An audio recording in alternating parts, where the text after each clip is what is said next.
business model and strategies is interesting and important because, as I told you, that is the foundation of your business, either online and offline. We'll touch on both, inshallah.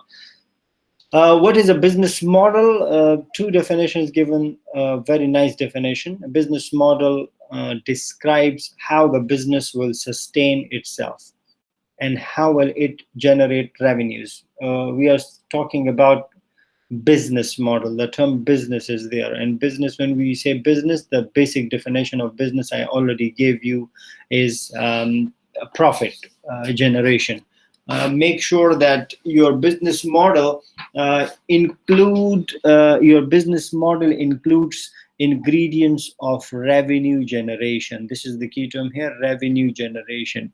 Your business model have detailed steps that you, being a business person or your company, will follow to generate revenue for you. Why? Because you cannot milk your business using your own pocket money. Your business must be capable of sustaining its own self.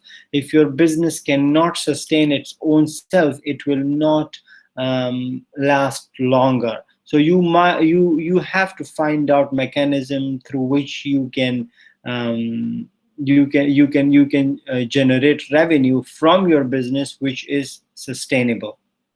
Well, a lot of people say that, now this is something advices, right? So note it down. A lot of people also say that when we talk about businesses, especially new businesses, it does not generate revenue the first day. It takes longer time. And yes, that is true. It takes a really long time for the business to start generating revenue and start sustaining its own self. That's why there is a related topic. You may consider reading about it or watching the videos on or lectures on that topic. I also have some videos on that topic, which is called portfolio or business portfolio. So it's always suggested to have multiple business ventures, so that one business support your other business. And again, a related topic to business portfolio is BCG matrix. BCG matrix is a matrix that states that some businesses generate revenue for you, some businesses attract customers for you, some businesses require money from your other good businesses. So you have to have multiple ventures, and that is again a tip. You see, go and check again in the online environment, some of the big companies. Let's talk about YouTube channels, that those people who are big YouTubers or big influencers, you go and check, they have so many YouTube channels, they have so many ventures on multiple topics. So if their one business or venture is not working good and another one is doing good, so that other one is trying to sustain the one which is not so good. And then when your new business, which normally would not generate revenue, like it is highly unlikely that you start a business and it start generating revenue right away. It requires some time for the business to establish itself. Especially we have things like brand awareness, brand recognition, and all those marketing things that we have discussed. So it takes time. It's not something that will happen overnight. There are businesses that have seen these kind of overnight successes, but that is very exceptional cases. We're talking about normal circumstances. So businesses require a lot of time to establish and self-sustain or to generate revenue. So the key point here is that you need to have other ventures, you need to have other methods through which you can support your new business. So again, that is a tip to all of you, that those of you are interested in businesses, either in the online or the traditional environment, you need to find out many ventures. So that's why they say that don't put your eggs in one basket. If you are investing in business, don't invest all your money in one business. Try to invest in multiple ventures. We call it portfolio investment, where your businesses are trying to self-sustain and try to support the other ventures. How many of you are with me?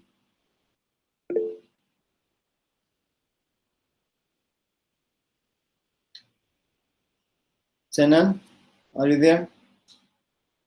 Maisara? Maisara is not there. Noor Maisara. Noor Maisara is not. Okay, she's back. Okay, thank you. So that is a tip to all of Yes, you. sir. I'm not saying. I'm not saying that you people Sir. should. Yes. Yeah. Yeah. Okay. You have a Hello. question? Yes. You have a question? Okay. I'm not saying that start multiple channels right now, but this is what the chapter say, that try to have a business model, and a good business model is that business model that can sustain itself and it can generate revenue.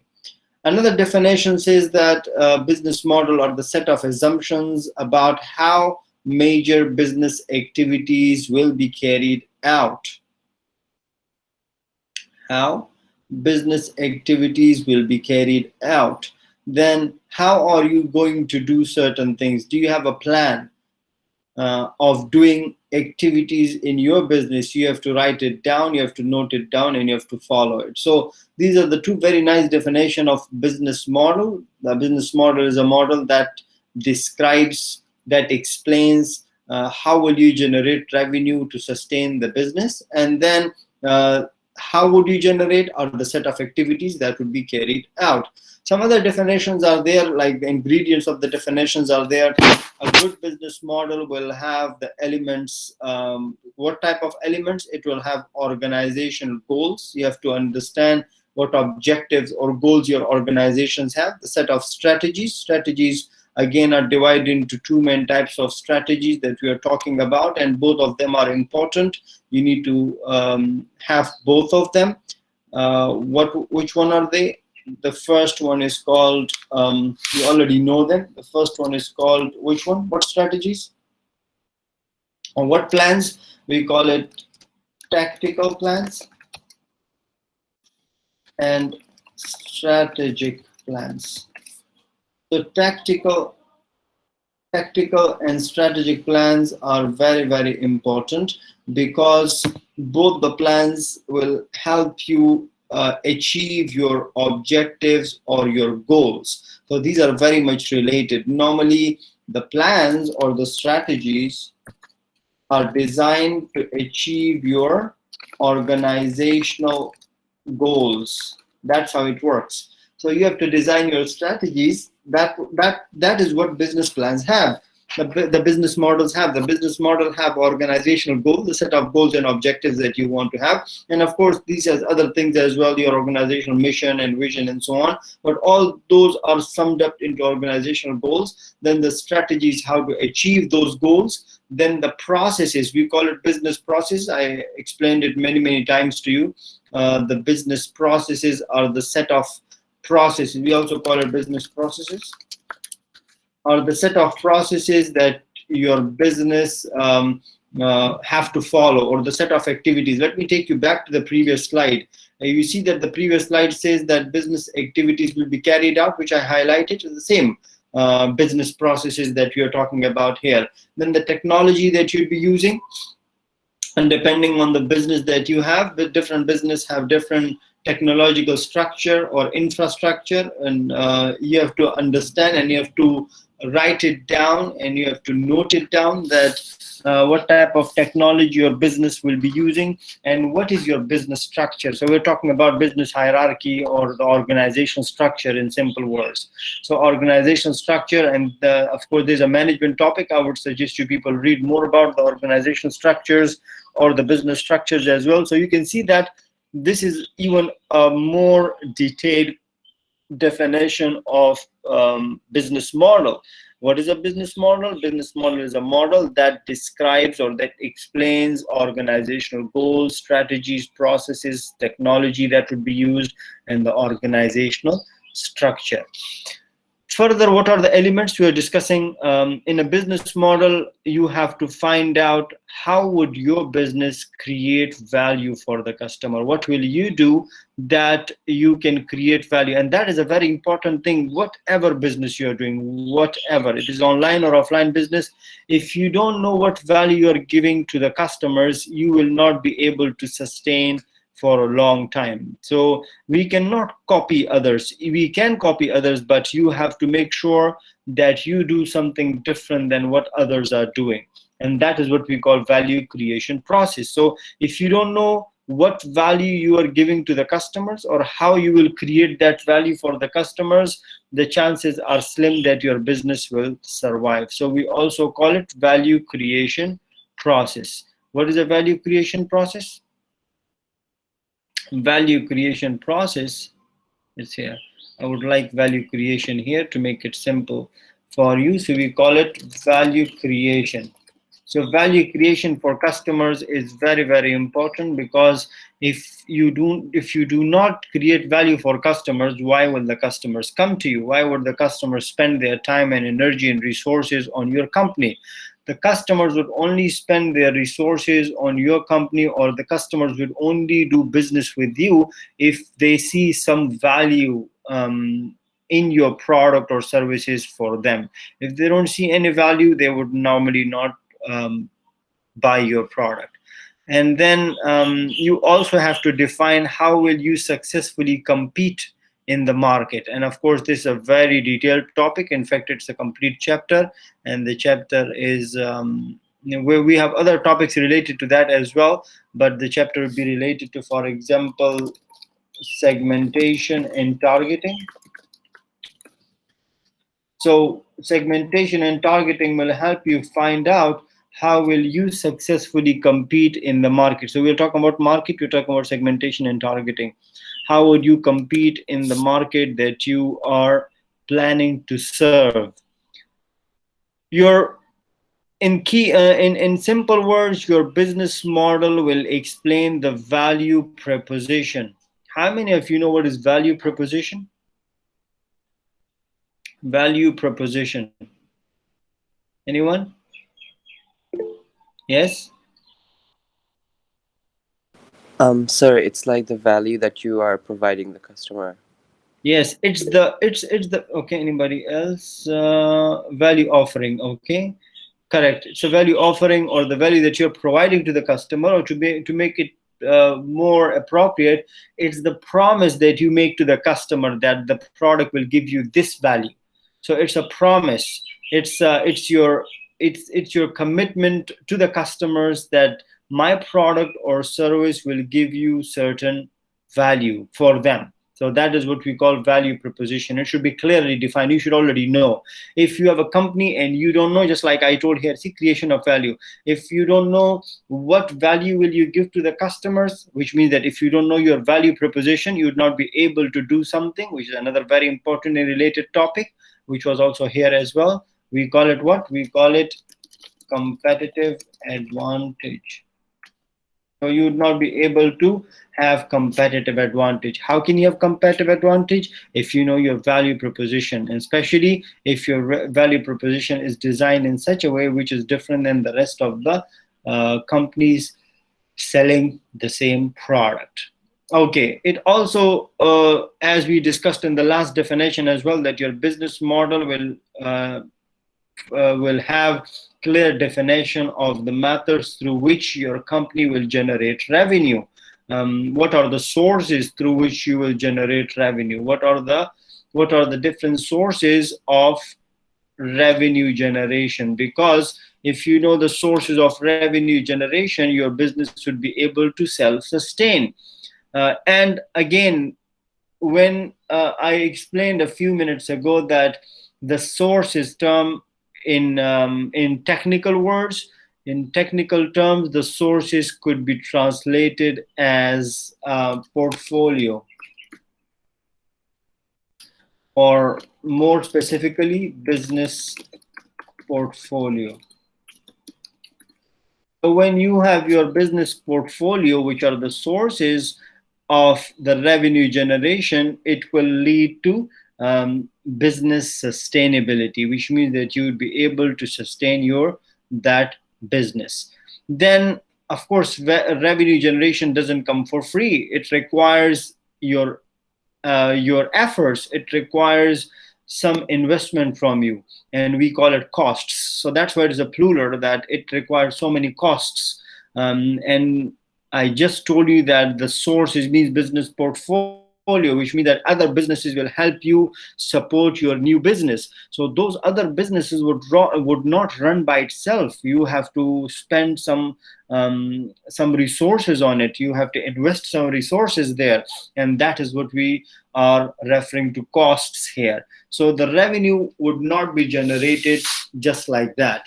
It requires different type of resources. Please note down the term resource. Resource does not mean only resources. Note down this word, because when we say resources, we are not referring to only monetary resources. We are not only referring to money. We are referring to all other type of resources. Can anybody tell me what are the other type of resources that a business wants from us?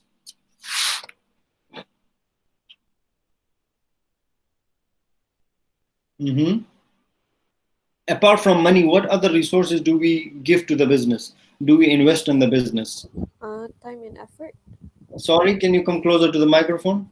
Time and effort, maybe. Yes, very good. It requires your time, it requires your efforts, your energy. These are the biggest, time is the biggest resource that people spend on the business. Many a times people step back or close their businesses not because they don't have enough money, because they don't have enough time to invest. So we know in real stories, there are real cases in our own life as well, our friends and family members who have started businesses, they have money, they can do business, but after a while they just close that business. And when you go and ask them, why did you close the business? Their answer normally is not that they don't have money. Their answer usually would be they don't have enough time to spend on that business, because the same amount of time, if they spend on something else, that would be more rewarding. I was watching one of the content creator, and then content creator said something which is very much relevant to our this topic. That content creator was a YouTuber. He created content for a while, and when he looked at the revenue generated from the content, it was, I think, $100 or $500, something like that. And he spent a lot of efforts and time in creating that content. So his final comment was that like, for me, $500 was a very nice thing to see that he generated, but he was not happy. He said that this is not worth it. I'm closing this channel because the amount of efforts that I've spent on this channel, if the same amount of efforts I spend on just, he was from United States of America. So he said that the same amount of effort I spent on, for example, selling burgers in McDonald's or washing someone's car, I would have generated $5,000 by now. So you see, he's comparing revenue and the costs or the efforts that he have put in. Most of the time we don't do these kind of comparison. Of course, like, if I'm not personally, I would not do this kind of comparison, to be honest with you. Like, the amount of efforts that I'm putting in a particular, suppose, course creation, and the revenue that it generates to me, that amount of time, if I spend on something else, I would be able to generate 10, 20 times more revenue from that. But at times we don't do these kind of comparisons. But anyway, we have in our businesses, in reality, we have to find out how much resources we are spending in order to generate certain revenue. So the costs of revenue generation, and a lot of businesses don't do that, and that is called growth trajectory, that you have to have forecasting. So very much related to that is called forecasting. When you read a lot, when you read about business forecasting or sales forecasting specifically, it is very much related to this, where you have to find out the growth over time. So also another topic related to it is PLC, which is specifically related to, when the P here can be a generic word as well. Can anybody know what is PLC? Anybody tell me? PLC? Yes, Naif? Sir, it's a media company. It's a channel, Travel and Living. Travel and Living. No, it's a technical term of marketing. We discussed it. Yes, Hamid, it's product life cycle. PLC's product life cycle, but I told you the product word can be a generic name, and you can replace it with a business life cycle as well. So that is very much related to growth trajectory. That you need to know the cycle of your business. When is the introduction? When is the growth? When will you get to the maturity? What will happen in the maturity? How would you sustain there? How would you stay there? And so on and so forth. So the growth trajectory is very, very important. You see, this slide is very important, so you have to specially pay attention to it. Inshallah, in the class when I'm doing a Q&A, there are a lot of things that I have mentioned here, so make sure that you are aware of it. Any questions so far? We are discussing business model and strategies. Okay. Now, why it is important to have a business model? Well, of course, you already discussed that the business model is a model that will help you take steps carefully and correctly. Business model is a kind of your to-do list, that this is how your business is going to work. So there are other answers to that as well, because a business model will articulate or explains or clearly state a value proposition.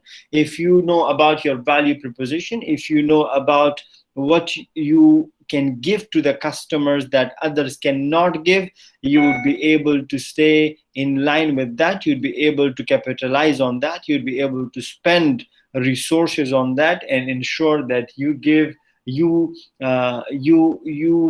fulfill the value proposition that you have promised to the customers.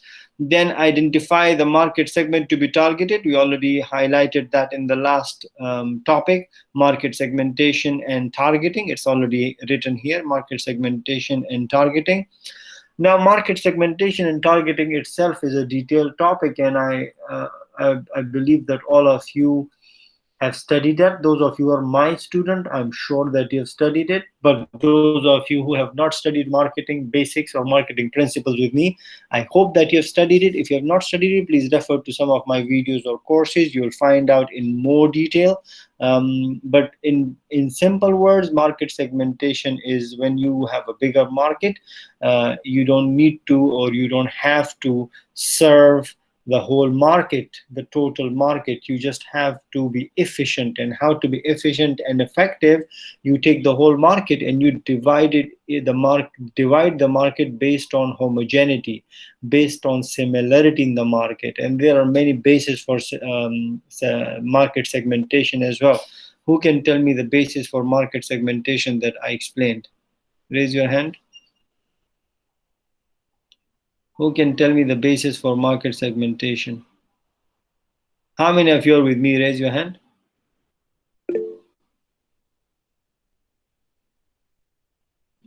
Okay. What happened to the rest? Aini Saleh is here. Noha Saleh is also here. Abu Bakr, you're here. Abu Bakr was my student from last semester as well. Abu Bakr, do you remember some of the basis of segmentation? How do we divide the market? Abu Bakr? We divide into geography. Yes, correct. Geographic segmentation is one of the methods through which we divide the market. What else? Any one more? Tell me one more. And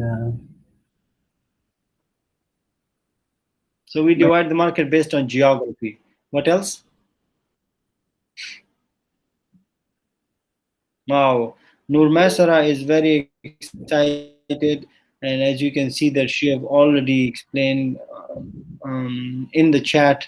Alhamdulillah, she could not wait for me to ask her, but that's a good thing that she gave you a tip already.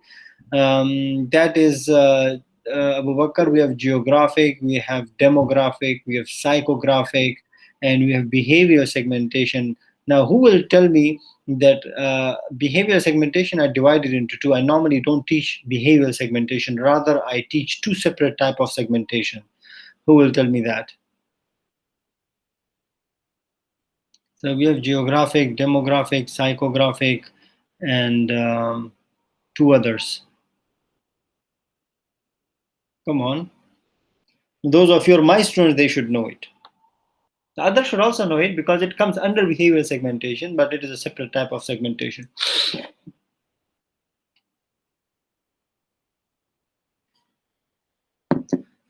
What do you call? Nusair will tell me. Nusair? Nasif? Sir, I was trying to remember. Try.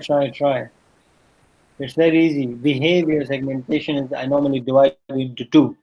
Muzamil, will you tell me? What do you think? I'm just still thinking about this. Sorry. You're thinking. But both of you remember the demographic, geographic, and psychographic, right? Yes, sir. Demographic is for the some segmentation is for area wise or something. No, Demographic is that is geographic. geographic is for area. Demographic is for people, age, Yes, income, and all that segment. And what was the third one again? Sorry. Wait. Let me ask someone else. That's correct one. Let me ask. Who will I ask? I will ask Fawaz. Fawaz was also my student. Fawaz. Yes, sir. Fawaz Sulaiman will tell me what is psychographic segmentation. Psychographic segmentation is how the people. But if you remember these segmentations, I already explained with one word only. Like I don't explain, I have explanation there, but normally for your understanding, I make it easy and I put one or two words in front of it. For example, geographic, region of the world; demographic, characteristics of the population; psychographic, Habit. mashallah, I never remember saying that. Well, habit is one of the ingredients of psychographic. Come on, who will tell me? Alia will tell me. Alia? Behavior. Sir. Yes, or behavior. attitude. I'll come to, yes. Masara, thank you. Hold on, okay, Masara. I'll come to you as well. I know. Okay, let me go to Masara. Where is Masara? Nur Masara, switch on your microphone. Let me talk to you. It looks like you're too much excited to talk. Yes. Yes, sir. Tell me now. What is psychographic? Psychography activities, interests, and opinion. Very good. So psychographic is activities, interest, and opinions. Very correct. Yes, Khalidi, what were you saying? No, sir. It's okay. You were saying, okay, you're saying the same thing. Okay, now we have demographic, geographic, and psychographic. Two are left, which are related to behavioral segmentation. Two are left. Mustafa, do you remember? Yes, You were sir. also my student from the previous semester. So psychographic, after psychographic, there is behavior, but normally I divide behavior into two. Yes. Remember? I can't remember actually. Okay. Who remembers it?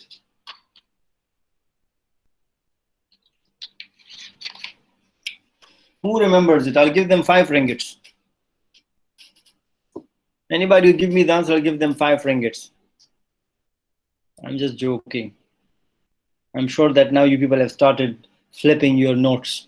Okay, the two related to behavior segmentation. Wait, Lujan is saying, could it be like tendencies, for example, purchase pattern? These are related to psychographic. The two related to behavior segmentation are the usage rate and what else? Come on, usage rate segmentation. Astaghfirullah, guys, you people are too much. You don't remember that? Still you don't remember that? Usage rate segmentation. You remember usage rate segmentation? Hamid, do you remember? No, sir. You don't remember usage rate segmentation? No. Okay. Okay, I'll explain that. In fact, I will give you a link, and all of you have to attend that basic now. That is a basic course. I don't want you to attend the whole course, but anyway, you can attend the whole course, where there are more detailed explanation of psychographic segmentation, demographic segmentation, what do you call, usage rate segmentation, and there is one more related to behavior, which is called benefit sort segmentation. So these two were related, and I also add one more, and that is called hybrid segmentation. Remember that? You don't remember the segmentation. Okay, so I already wrote it in the chat. You can see that we have geographic segmentation, demographic segmentation, psychographic segmentation, usage rate segmentation, benefit sort segmentation. To quickly explain them, when we say geographic segmentation, let me write it for you so that you don't forget. Geographic is equal to region of the world. Demographic is equal to write it with you, characteristics of the population. Psychographic segmentation is AOI. That is the easiest explanation. AOI means activity, interest, and activity, opinion, interest.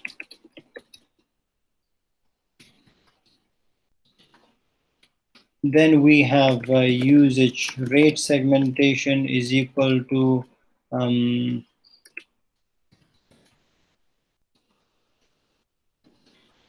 use. Then we have benefit sort segmentation. What benefit are you searching for? And then we have hybrid segmentation, combination, two or more. Is it clear now? Yes, no? Raise your hand, those of you are clear. Those of you are not clear, they can ask me.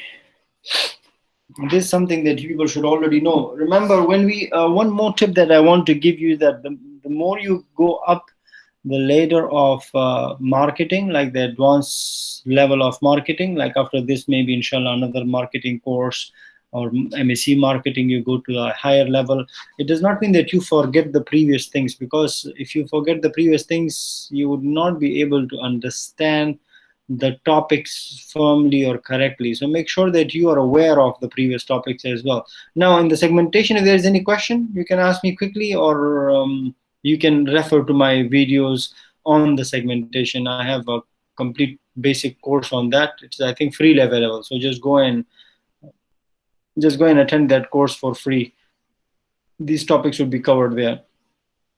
Okay, so that was about the segmentation. Back to the slides. Now identify the structure of the value chain. Now, what was value chain? We discussed in the last chapter. Value chain is the supply chain where each and every member add value to the product or service. I'll be a little fast because we are slow and we are running out of time.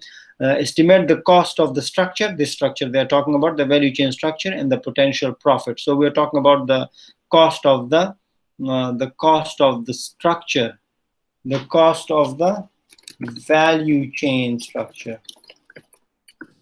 and then how much profit will it generate for you. So why are we talking about profit generation in the supply chain? Because supply chain is considered one of the major expenses, or one of the major expenses for the organization, or one of the biggest reason for the upward pressure on the price. So the more people you add in the supply chain, even though they add value to the product and services, but the problem is that they also put an upward pressure on the price. So when there's an upward pressure on the price, you know what happens when there's an upward pressure on the price? Anybody know what is an upward pressure?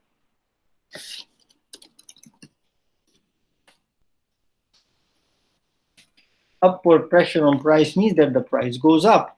when there are more people in the supply chain or in the chain of distribution, because each one of them would charge their own profit, or they would charge for the services that they provide. And when they charge for the services they provide, the product may be originally produced for $1. The product may be originally produced for $1, but when it reached the final consumer, because of all these people, say we have wholesaler in the middle, then we have who? Then we have retailer, for example.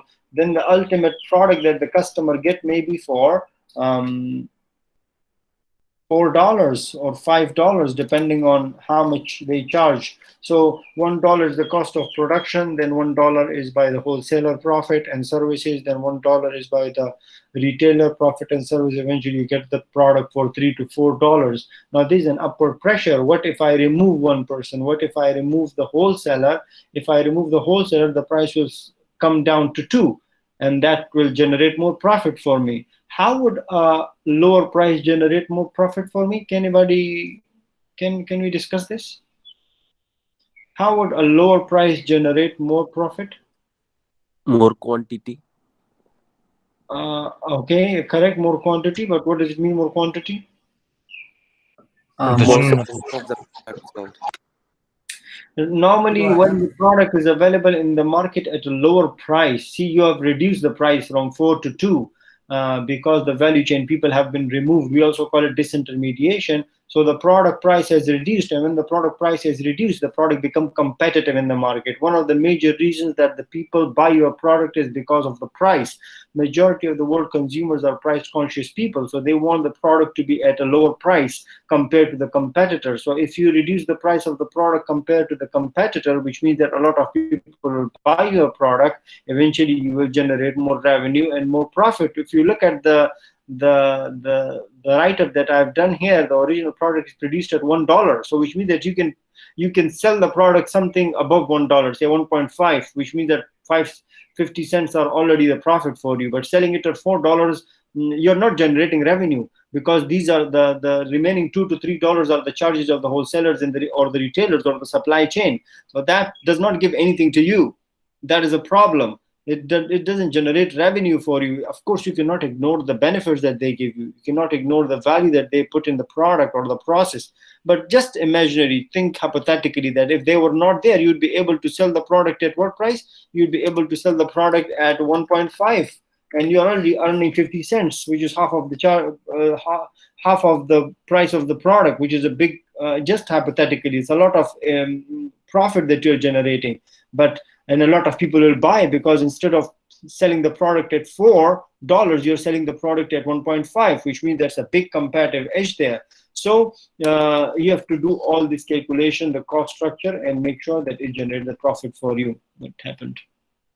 Then define the position of the value network, the position of the value network, the ecosystem that we again discussed in the last class. What was the difference between the traditional and the contemporary supply chain? In the traditional supply chain, there is a proper linear flow where the product flow from supplier to producer or manufacturer to the wholesaler, retailer, and customer. But the ecosystem, all these people are connected. At least they are interacting in order to create a valuable product for the customer. So find out where they will be placed and how much authority and value they will put in the product. Then formulate a competitive strategy. Competitive strategy means that what you have, what you can give to the customers that other cannot give, because that thing which you give to the customers that other cannot give will decide your market share and your market growth. We call it competitive advantage. And of course, the word sustainability is nowadays added with it. Sustainable competitive advantage. So as I told you that your market business model is not a business plan. It focuses more on the creation of value rather than the activities of the business, which means that business plan is more related to business plan. Let me write it there for you so that you remember it. So business plan is more related to business activities. But when we talk about business model, is more related to what? Business model is more related to creating value. This is business plan. Okay, is that clear? Yes? Yes, sir. Yes, sir.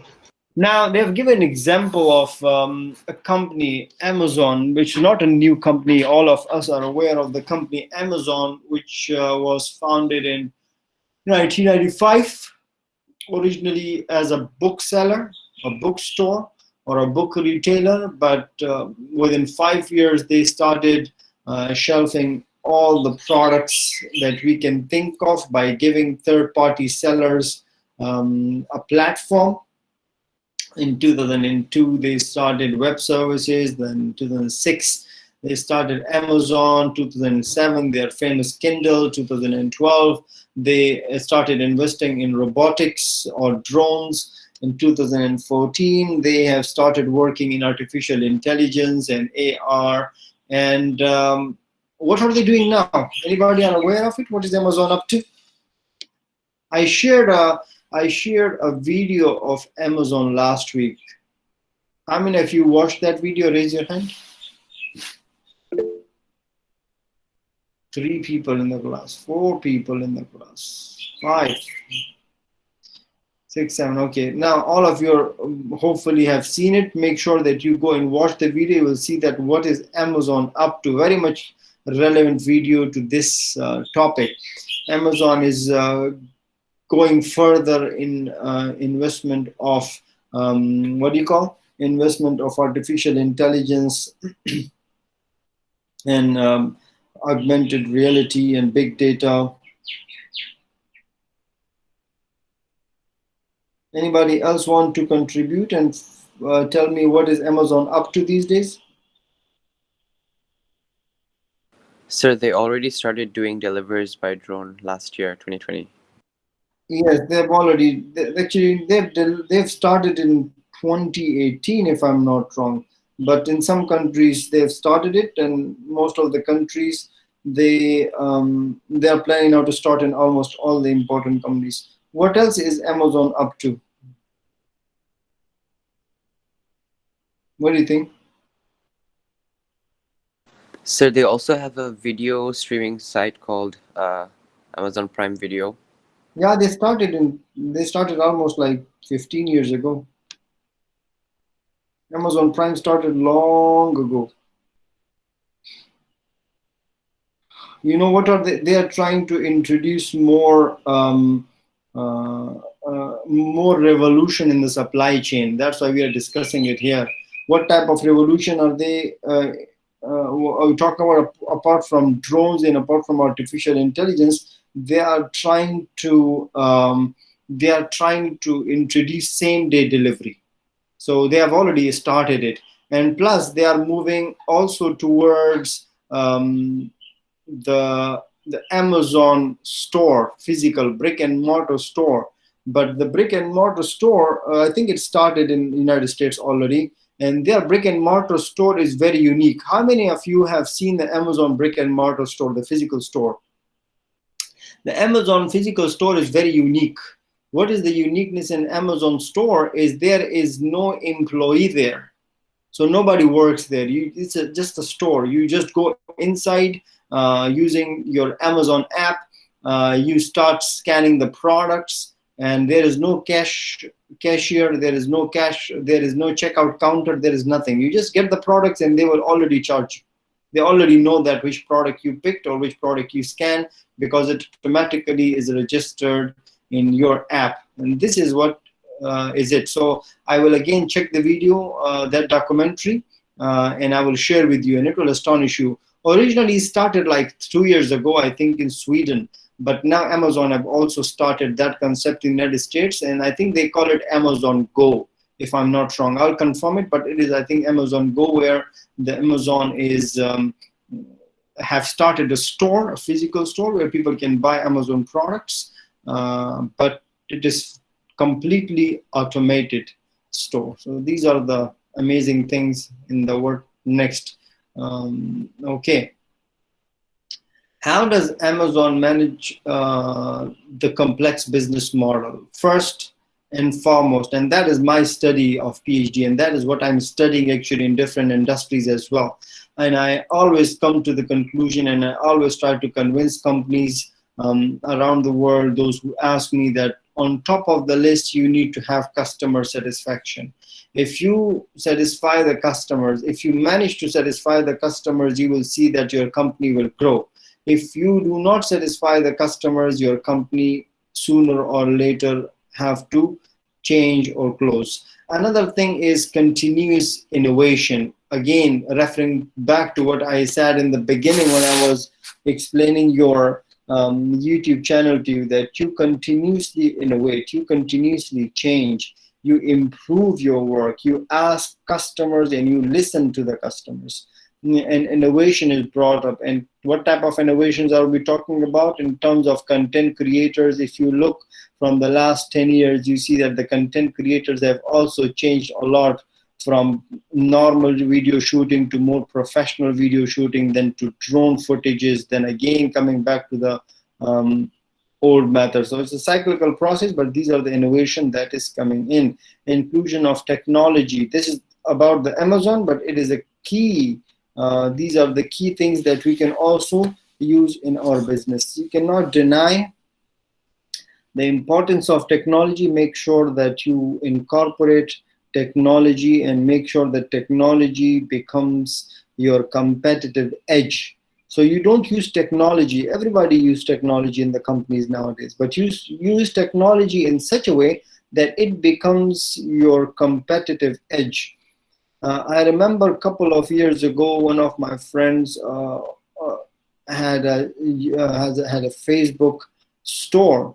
Many years ago, actually, had a Facebook store, and what made him, and it was here in Malaysia, what made his business work is he found out a method through which is normal nowadays.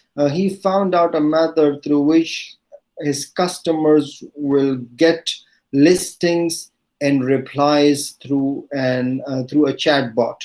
So I think it was 4 or 5 years ago, where he installed a third party, he integrated a third party app or a software in his Facebook store to reply to the customers and to give listings to the customers, which is nowadays very easy, right? When we go, for example, to Lazada or Shopee or Amazon, and you want to search something, it gives you some options, artificially intelligent options, that this is what you want. You're searching for your order, you're searching for a new product, you're searching for cancellation, and then you click, and it takes you to the right place, something like that. How is it possible? That is through technology. Another very important thing is that everything should be measured. Whatever you do, make sure you have data to support it. And we call it data-driven. Data-driven is when there is data behind every step that you're taking. So you're changing the color of your product. You don't just change the color of your product because you started liking another color. You change the color of your product because the data that you acquired from the customer shows that then another color would be better than the color that you have currently. This is what we call data-driven. You started delivering the product to the customer homes. You don't do it just like that. You do it because the customer's data or the market data tells you to take these measures, to take these steps. And that's why the word all activities are there. I'm just referring to the customer related activity, but here they mention all activities have to be data driven, have to be measured through the data. Where does the data come from? A lot of data is available, and that's why now the concepts of big data are there. Now there is so much data available because everything is connected, so getting the data is not difficult that much. And another very interesting thing, and I was reading a book of successful businesses, and successful people. And one of the common traits that these successful businesses have is that they conduct experiments. Now you cannot forget about the book that I am referring to. Let's talk about the very current story of Elon Musk, right? You know Elon Musk, he is also running SpaceX, right? How many of you know that? Yes, sir. Yes, So sir. have you seen that he have been continuously doing failed attempts to launch their space shuttle to the space, right? Continuously. I think he has spent billions of dollars on that. But then the last attempt was significantly successful compared to the previous attempts. Why? Because he's continuously experimenting and improving. Experiments are made to find out what are the flaws, what are the things that can be improved. So do experiments with you people. Right now, if you are running your YouTube channel, what type of experiments you can do? Add new content, change the background, change the content, change the music, change the settings, all these different things. People do that in order to find out which one clicks. Or for example, uploading the video in different times, sometime uploaded in the morning, sometime uploaded in the afternoon, sometime uploaded in the evening. Then check the data, which time was most suitable for the upload of your content, and so on and so forth. These kind of things can help you improve your business. And evaluate. Evaluation and re-evaluation is crucial to the success of your business. Continuously evaluate your business, constantly make sure that you find out the loopholes and close those loopholes, improve the work in order to improve your business model. Okay, we're running out of time. I had an assignment for you. So this one, okay, then this one we will discuss it inshallah in the coming class, because I wanted to give you an assignment, but the assignment is really far away from here. So I still have like a lot of things to cover before I give you an assignment. I wanted to give you an assignment in this class, but anyway, I'll give you an assignment inshallah in the coming class. Do you have any questions so far? No, sir. Okay. No, sir.